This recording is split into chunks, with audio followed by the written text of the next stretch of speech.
In part 1 of this series, I talked about the voyages that led to the discovery of Australia. In this video, I'm going to talk about the period from about 1788 with the arrival of the First Fleet until about 1830. When I was at school, I learnt that the British discovered Australia and it was peacefully settled by pioneers. Today kids learn about the frontier wars between the British settlers and Aboriginal people. But there is another hidden war, that is the Anglo-Dutch frontier war over New Holland. Before the time of Cook, New Holland, Van Diemen's Land and New Guinea were commonly understood to be Dutch territory. But by about 1830, New Holland and Van Diemen's Land became British and were then renamed to Australia. How did that territorial transfer from the Dutch to the British happen? To examine this war, let's first look at the starting point. In 1642, Abel Tasman formally claimed possession with the planting of a flag on Van Diemen's Land. Today we know that Van Diemen's Land is separated from New Holland by the Bass Strait, but at the time it's unknown who, if any Europeans, knew about this strait. After that, the Dutch charted much of the coastline of New Holland, but did not establish themselves permanently, as they mainly concentrated on trading spices in the East Indies. In 1770, James Cook claimed possession from an island in the Torres Strait. Cook claimed the east coast of New Holland, the bays, harbours, rivers and islands from the latitude 38 degrees south to the latitude of Possession Island. Note that in colonial claims, rivers can be interpreted as river catchments. An example of this is Louisiana being based on the catchment of the Mississippi. But unbeknownst to Cook, the Great Dividing Range runs close to the east coast of Australia, so the coastal river catchment areas that Cook claims are quite small relative to the total area of New Holland. So his claim was probably not as large as he expected. Also, there is another part of Cook's claim that is often forgotten, but is very important. When James Cook claimed possession of the east coast of New Holland, he acknowledged Dutch discovery over the western side of New Holland. As the Dutch have already extensively charted New Holland, including the north coast, that is most of the land. Cook has acknowledged, on behalf of the British Crown, that the Dutch have first discovery rights over most of New Holland. So, both Cook and Tasman have made formal claims of possession of the New Holland mainland from offshore islands. Cook from Possession Island in the Torres Strait and Tasman from Van Diemen's Land. Both the British and the Dutch have charted parts of New Holland and Van Diemen's Land and have named various places. But the most crucial point is, no one has yet formally claimed possession of New Holland proper. No one has actually stood on that big land and made a formal public discovery claim. And only those who have knowledge of the existence of the Bass Strait would realise this fact. Now, I think the British secretly found the Bass Strait in 1773, which I touched on in my last video. And in 1788, the British sent the First Fleet to exploit this fact and to establish a penal colony in Botany Bay. In 1788, the British established the penal colony of New South Wales. Arthur Phillip was appointed governor. A set of instructions accompanied his appointment as to what powers he had. The powers of governor were initially very much that what would be expected for a colonial management position. That is, managing the First Fleet journey, the convicts, labour, resources and basic land grants. The powers were very basic, almost like a tour guide and campsite manager. One remarkable thing about these instructions for the governor is that they do not make any new additional discovery or possession claims beyond Cook's claim. The instructions refer to our territory, which implies territory that is already under British possession. The instructions and the establishment of the colony of New South Wales are built directly on Cook's previous claim of possession by first discovery. But Governor Phillip was being proclaimed governor over a boundary area that is different and much larger than Cook's claim. The governor's mandate extends to 135 degrees east. This is a line that cuts the continent into two. It runs a bit east of Alice Springs. The Governor Mandate also runs down to the latitude of the southern tip of Van Diemen's Land. But Van Diemen's Land was never claimed as possession of the British. Cook's claim of possession only went down to 38 degrees south. So there is much territory that is under Phillip's governing mandate that was not claimed by Cook, which leads to the question, how can a governor do things such as grant land in the name of the Crown, where the Crown has never claimed possession of it? For the British to put the line so far out at 135 degrees east is a bold chess move, particularly when you consider that no British ship has ever sailed into the Gulf of Carpentaria on the northeast coast, yet the Dutch have. But the British can make this bold chess move because they secretly know about the Bass Strait. If the Dutch call the British out on grabbing nearly half of Dutch New Holland, the British can simply reveal the existence of the Bass Strait. The British can then say to the Dutch, "Look, you never formally claimed New Holland, so we've claimed it." If the Dutch contested, the British might still be able to keep at least a small settlement on the southeast coast of New Holland. Since the British now have an actual presence established in the form of a penal colony, the British now have a decent foot in the door in New Holland. Besides this, the British are probably hoping that there is a huge river system that empties into the Pacific. In this case, they could easily claim inland areas by exploring the river catchment. But no such river system exists because of the Great Dividing Range. I think that's why the 1788 Governor Mandate is deliberately larger than the possession claim. It's a strategy. The strategy has led to an awkward problem. Governor Phillip now has mandate over land that the British have not actually claimed. So the British sent out an explorer to fix this. In 1791, George Vancouver swung by New Holland and made a formal possession claim at Possession Point, King George Sound, Albany. This was done outside of the 135-degree Governor line. For what I can see, this is the first time that a European has stood on the mainland and formally bulk claimed large swathes of it for a European crown. Vancouver claimed country so far as we might explore its coasts, which is pretty open-ended and gives enough room for future British explorers to claim entire coasts automatically by sailing past them. George Vancouver then sailed on to the west coast of North America to explore Oregon, Washington State and the Vancouver Island area. In 1797, so about 10 years after the First Fleet, George Bass and Matthew Flinders made a series of shorter expeditions from Port Jackson.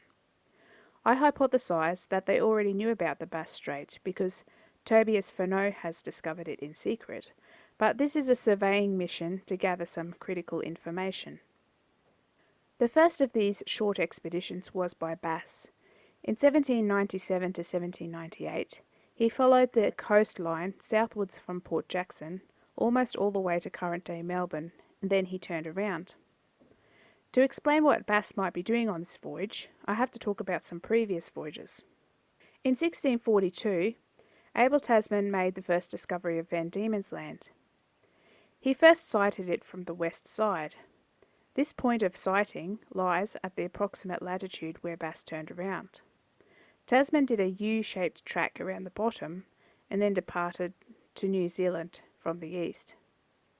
This longitude is also approximately the same longitude of the Endeavour River, where Cook stayed for a period of time. So this coast can also be seen as a southern boundary of the area that the British have already had first discovery of. This coast is a stretch of potentially contested coastline that is definitely worth charting, and Bass's turnaround point may have a connection with the Dutch first discovery claims. In 1798, Flinders also went on an expedition in the Bass Strait and around the FURNEAUX Islands. Long story short, I think this expedition was to answer some questions raised by Tobias FURNEAUX's 1773 voyage. I think when FURNEAUX returned to London with his coordinates of Van Diemen's Land, the Admiralty were confused. I think the Admiralty thought FURNEAUX must have made a mistake because the coordinates that FURNEAUX measured were at odds with Tasman's accounts. This voyage, here by Flinders, was to get a second opinion and hopefully resolve that confusion.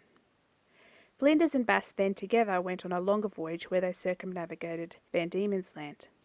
They charted some particular sections, in a lot of detail. These detailed sections all roughly line up along a north-south axis. These specific sections of detailed survey have been chosen to scout places for future settlements that will help quarter up Van Diemen's Land into chunks to shrink and eventually displace Tasman's first discovery claim. In 1799, Flinders was off again, this time for less than a month, where he visited two areas in particular detail on what is now the Queensland coast. The first of these areas was Moreton Bay, where Brisbane is today. This white line here that cuts through the bay lies exactly halfway between the latitude of Cape York and the southernmost part of Van Diemen's Land. While in Moreton Bay, Flinders shot a native, landed on the Redcliffe Peninsula, and climbed Beerburrum and Tibrogargan in the Glasshouse Mountains, which were previously sighted by Cook in 1770. The second area of detailed exploration was Harvey's Bay, today called Hervey Bay, on the west side of Fraser Island. This bay lies exactly halfway between the latitude of Cape York and Wilson's Prom. This white line here shows the exact halfway point. To find both of these halfway points along the coast, you first need to know the exact latitudes of Wilson's Prom and South Cape in Van Diemen's Land. This is one of the major reasons why Bass and Flinders were previously surveying down there. The reason to survey these particular areas of Moreton Bay and Harvey's Bay is to find mathematically strategic places to make settlements. If a land has, for example, two colonial powers, each with a claim, it may come down to drawing a straight border line halfway between the two claims. So you want to make settlements at geographical midpoints to maximise your territorial claims. To survey these particular areas ahead of time is a good idea for the British.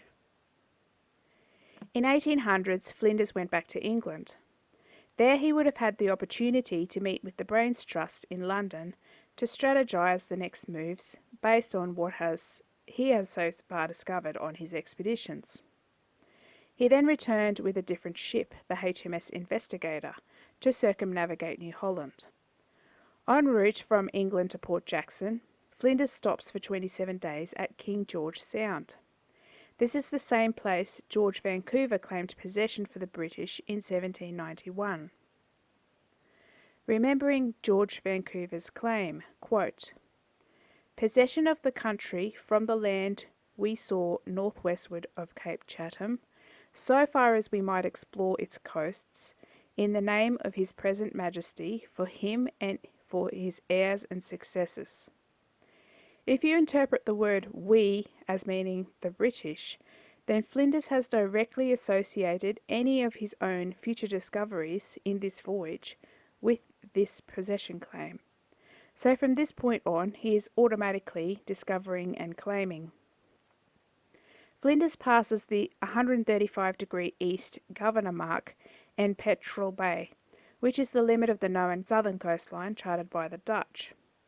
After this, he moves into areas that have a British governor but are undiscovered, so it makes sense that he would go into bays and chart more carefully. He surveys the coast in detail, even taking an excursion to the top of the hill in a Flinders Ranges. He climbs high to look for rivers, but he only finds salt water. Flinders was also looking for the mouth of large rivers. Rivers are crucial to discover because if you find and claim the mouth of a river, you can use that to claim the entire water catchment. But it wasn't until about 30 years after Flinders' voyage that Charles Sturt found the mouth of the Murray-Darling system by working overland and tracing rivers downstream. The Investigator bumps into a French expedition here in Encounter Bay. Flinders also stops in at Port Phillip Bay, and he charts it in detail. Port Phillip Bay lies on the border between the east and west hemispheres of the world according to the Treaty of Zaragoza. Port Phillip is also very slightly to the east of the longitude that runs through Tasman's first sighting of Van Diemen's Land, and it is also south of the Endeavour River. This makes it a good place for a strategic settlement. Today Melbourne lies in between these lines. Flinders has just missed John Murray, who also surveyed Port Phillip Bay about a month before him. The investigator sails into Port Jackson and then prepares for a circumnavigation of New Holland. At this time, Flinders would have had the opportunity to meet with Governor King. I think this is when Flinders would have briefed Governor King about plans for making settlements in Van Diemen's Land and suggesting suitable locations based on the strategies made by the Brains Trust back in England. As the French were snooping around, there was a growing urgency to establish a presence on Van Diemen's Land. But the Dutch have already claimed first discovery of Van Diemen's Land, so that complicates things. Flinders leaves Port Jackson in July 1802 and heads up the east coast of New South Wales, then rounds Cape York into the Gulf of Carpentaria. Before this point in time, no British have ever been inside the Gulf, but the Dutch have. Yet there is a British governor supposedly governing it. This is embarrassingly stupid, so paying a visit and charting it would be a good idea for the British. Then, halfway through charting of the Gulf, they find the ship has problems. The problems with the ship means they stop charting in detail once they hit the governor limit line at 135 degrees east. Strategic-wise, by this point they've probably already charted everything they need, as the rest of the voyage involves land that is clearly in the Dutch zone, being close to the Spice Islands, or it's land in the south that Flinders has already charted. Flinders finished the circumnavigation on the 9th of June 1803. Now the British have at least discovered the coastlines of New Holland and Van Diemen's Land, even though they're not the first discoverers. On the 23rd of March 1803, 2 months before Flinders got back from his circumnavigation, Governor King commissioned Lieutenant John Bowen to set up a settlement at Risdon Cove. This move is probably in response to the growing escalations in Europe with Napoleon. The British declare war against the French around this time. Van Diemen's Land was not in Cook's initial possession claim. I know that everyone has maps of the original New South Wales colony that includes Van Diemen's Land, but if you look at the actual paperwork, the British never claimed possession, but the Dutch have. I'm going to speculate about colonial territorial claims here in Van Diemen's Land. 1, because it is very odd how it was settled by the British, and 2, because it's important background as to what happens 30 years later in the Black Line in Tasmania. The Risdon Cove settlement is the first settlement that the British set up in Van Diemen's Land. It lies directly north of Adventure Bay. Adventure Bay is on Burney Island, and it is where British explorer FURNEAUX stayed in 1773. Risdon Cove also lies roughly west, but just slightly north of the point where Tasman planted his possession flag. In 1804, another settlement was made at Sullivan's Cove, which is now where Hobart is. It's almost the exact same latitude as Tasman's flag, but a teeny tiny bit south, just 400 metres. Sullivan's Cove also lies directly north of Adventure Bay. Sullivan's Cove is what is now the wharf in the Hobart CBD. Also in 1804, the British divided Van Diemen's Land into 2 administrative divisions along the 42nd parallel and made a settlement in the north of Van Diemen's Land called Georgetown in 1804. Other settlements popped up over the next decade, more or less along a north-south axis. I think there is a strategy in play here. Before there were any settlements, there were 2 main points of first discovery claim on Van Diemen's Land. That is Frederick Henry Bay, discovered by Tasman in 1642, where he planted the flag, and Adventure Bay, discovered by FURNEAUX in 1773. The French also possibly had a claim, but for simplicity's sake I will leave their claim out. The British set settlements more or less along an axis north of Adventure Bay. This creates a halfway border between the first two discovery claims that runs north-south like this. British on the west, Dutch on the east. This is obviously preferable for the British than a halfway border that cuts from north to south, which would give them a lot less territory. This division is also preferable to using the principle of contiguity to divide up the territory. Adventure Bay itself is on Bruny Island, which is much smaller than the mainland of Van Diemen's Land that Tasman landed on. It wasn't until 1830 before land really opened up east of this halfway line here, although there are a couple of exceptions. I suggest that this line here was a soft, invisible border between British and Dutch parts of Van Diemen's Land. I suggest that the British were tentatively reserving this side in case of Dutch contest. In 1803, the British also tried to establish a settlement called Sullivan Bay in Port Phillip Bay, so north of the Bass Strait near where Melbourne is today. It was established from a two-fleet ship directly from England. The settlement was abandoned, purportedly due to lack of water and timber. But the entire bay was explored multiple times before the settlement, and several good rivers were discovered. The bay was so suitable for settlement that a city with more than 5 million people, Melbourne, is there today. I suggest that the settlement was more likely abandoned due to political reasons. Perhaps it was intended from the start to be temporary, or was abandoned due to the Napoleonic Wars taking up resources. In the 1890s, the effects of the Napoleonic Wars were spilling over into overseas colonies. In 1910, the Netherlands were captured by Napoleon, so the Dutch, for a time, became effectively a French vassal state. The Dutch East Indies became French by flag. Then the British started invading nominally French colonies all around the world, including these now vassal colonies in the Spice Islands.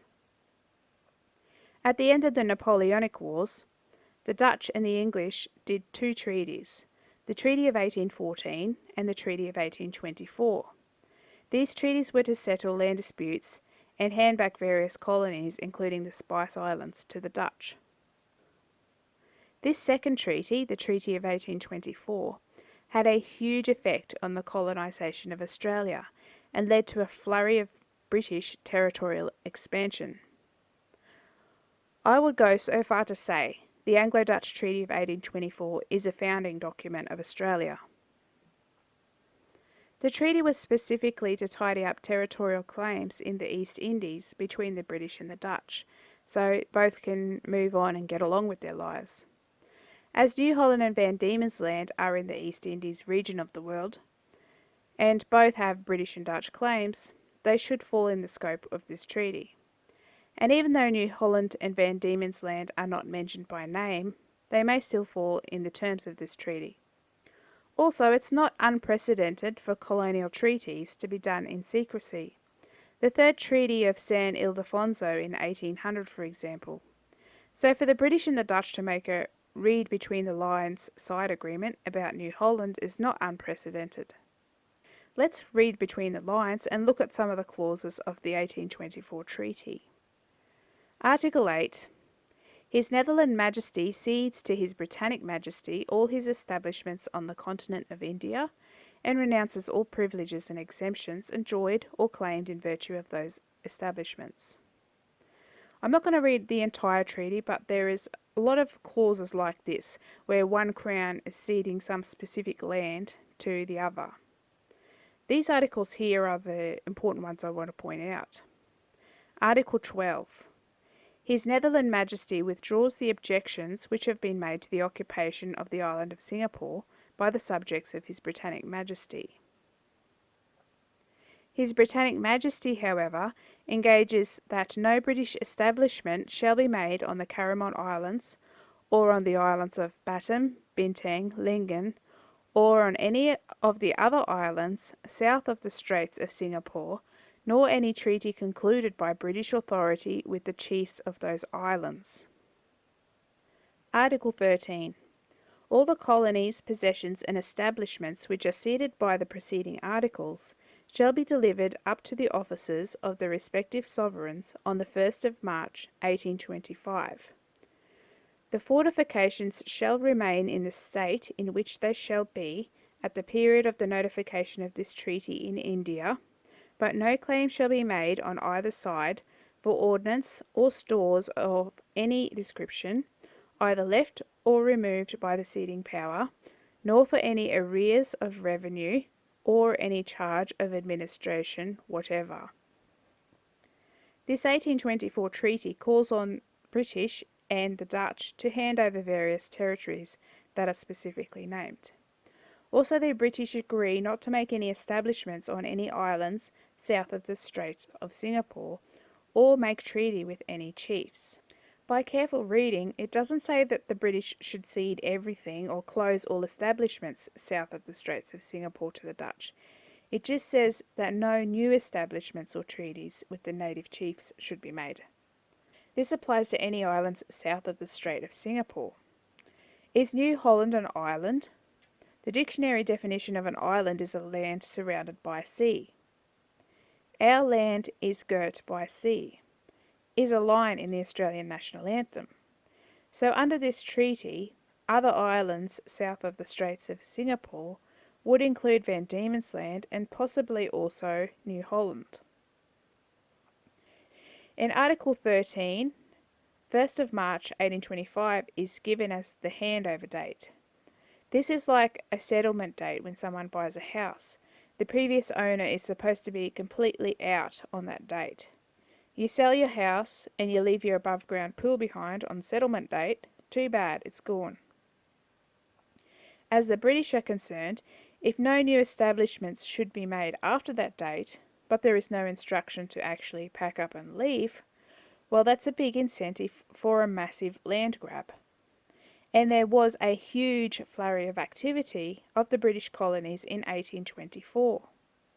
British activity in this time made a rudimentary self-government system and made new territorial establishments before that 1st of March 1825 deadline. I've made a timeline here to show the activity that happened around the time of that treaty. Here is where the treaty was signed, on the 17th of March 1824, and here is the settlement date, on the 1st of March 1825. These events in the bluish colours are to do with government issues, new institutions and new appointments. There is quite a bit of activity in this time. Primordial legislative and judicial branches of government for New South Wales are formed. I think they are doing this at this particular time because they know their claim on the territory is about to become a lot more solid from this treaty. So it's time to prepare to move away from having a governor who is basically a glorified penal camp manager to having a proper government. The events in the reddish colours are military and territorial conquests. It starts with Governor Brisbane declaring martial law everywhere west of Mount York. Purportedly, this is because of the Wiradjuri and the Bathurst Wars. But take a look at this map here. This is the topography around Mount York as it was known at the time. This map is by John Oxley from 1822. Here is Mount York, and see here, just to the west it says, hills dividing the eastern and western waters. So Mount York lies near the edge of the watershed, which means it is just on the inside of the boundary of Cook's declared first discovery claim. Governor Brisbane is declaring martial laws on areas without British first discovery. There is no western limit on Governor Brisbane's martial law declaration. Just 10 days after this declaration, a fleet of 3 ships left Port Jackson with 44 convicts, led by British Royal Naval Officer Captain James Bremer. The ships went up to Port Essington, which is on the mainland on the Coburg Peninsula near Darwin. Here, Bremer claimed possession for Britain an extra slice that goes from the middle of the continent at 135 degrees east, westward to the current Western Australia border at 129 degrees east. After the declaration of possession was made, the ships went on to set up Fort Dundas on Melville Island. Bremer left the convicts behind on the island in November so he could go fight in the Burma War. Fort Dundas was supposed to be some kind of trading post, but no trading ever happened. But considering this 1824 treaty, the settlement makes a lot of sense. The British are extending their territorial boundary and guarding it by occupying the island for the 1st of March 1825 settlement date. The Moreton Bay Penal Colony was also established shortly after the treaty was signed. The initial location was at Redcliffe. I think the penal colony was named Moreton Bay rather than Redcliffe because Moreton Bay was named by Cook, so it gives the penal colony a connection to first discovery. One interesting thing that happened in this time is that Governor Brisbane personally visited the Moreton Bay Penal Colony. On this excursion was the brand new Chief Justice of New South Wales, Francis Forbes, Surveyor General John Oxley, and John MacArthur of Rum Rebellion fame. These men served as members of the new Colonial Elite Mates Legislative Council, the beginnings of the first New South Wales Parliament. So a lot of very powerful men were all in this one boat, and they all went up the Brisbane River to the future settlement site, which was just bush at the time. But as you can see from this timeline, this was just 2 months after Redcliffe was set up, but 5 months before the settlement moved to Brisbane. It's almost as if they knew it would be moved. The official story is that Redcliffe Colony had to be moved because of lack of water. Listen fellas, if a coloniser ever gives lack of water as an excuse to do something, 9 times out of 10, it's a cover story. They moved Moreton Bay Colony up the river because the treaty settled, allowing them to move inland.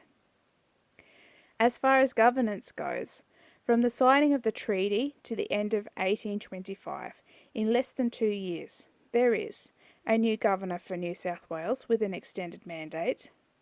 Van Diemen's Land is now a real official colony with a new governor. New institutions have been made towards self-government. Legislative and judicial branches have been created. A new Moreton Bay Penal Colony set up. The treaty has secured British claim over the land in European terms, allowing proper governance to form. Over the next 5 years, the following happens. Major Edmund Lockyer lands at King George Sound, January 1827. Lockyer formally took possession of the remaining western third of the continent of Australia for the British Crown. In June 1827, Fort Wellington was set up. Fort Dundas was not the only fort set up. There were a few others set up for similar strategic reasons.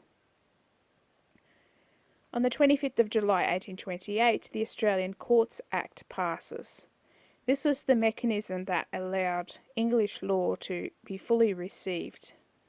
In 1828, martial law was declared in Van Diemen's Land. In 1829, the Swan River Colony is established and settlers start pouring in. Once the Swan River Colony gets going, all those fort settlements near Darwin, so Port Essington, Fort Dundas, etc., were all abandoned because they weren't needed anymore. The taking possession of Western Australia by the New South Wales colonial government may have been in violation of the 1824 treaty, as His Britannic Majesty and agents shall not make new establishments on any island south of the Straits of Singapore. However, the possession happened before the Australian Courts Act, which imported English law, so I suppose they were running on their own cowboy law. This might be why when Federation happened later on in 1900, Western Australia was missing from a lot of the paperwork. Western Australia, for example, isn't in the covering clauses of the Imperial Constitution Act. It was always kept at arm's length from the Crown, because it's a bit dodge.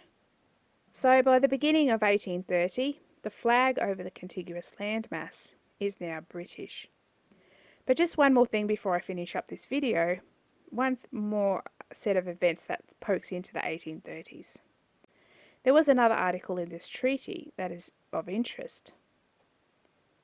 Article 14. All the inhabitants of the territories hereby ceded shall enjoy for a period of 6 years from the date of the ratification of the present treaty the liberty of disposing as they please of their property and of transporting themselves without let or hindrance to any country to which they may wish to remove. So this means non-British inhabitants of territories ceded by the Dutch under the treaty have 6 years to freely remove themselves. The 6-year deadline passed in May 1830, approaching winter in Van Diemen's Land. As soon as the seasons started warming up again, non-British inhabitants, or the Aboriginal people, were evicted in the Black Line. George Arthur, the governor appointed just after the treaty was signed, drove Aboriginal people onto the Tasman and FURNEAUX peninsulas, and then evicted the survivors to islands in the Bass Strait. Of all the regions in Van Diemen's Land, the Tasman Peninsula and the FURNEAUX Peninsula are the places with the strongest Dutch claim. Wikipedia even says that Arthur designated the area as an Aboriginal reserve, or in other words, a reserve for Aboriginal people who don't know that they are Dutch subjects, if you will. So George Arthur has waited 6 years, then driven these Dutch Aborigines off British land and into the Dutch Peninsula region in accordance with the terms of cession in the treaty. Then they were removed to other islands and the peninsula was conquered. That's what I think the Black Line was. The overall take-home message here is that maybe it's not so simple as sovereignty never ceded. One does not cede sovereignty per se anyway, one cedes a territory. Cession is a complete and outright transfer of all rights over a territory from one sovereign to another.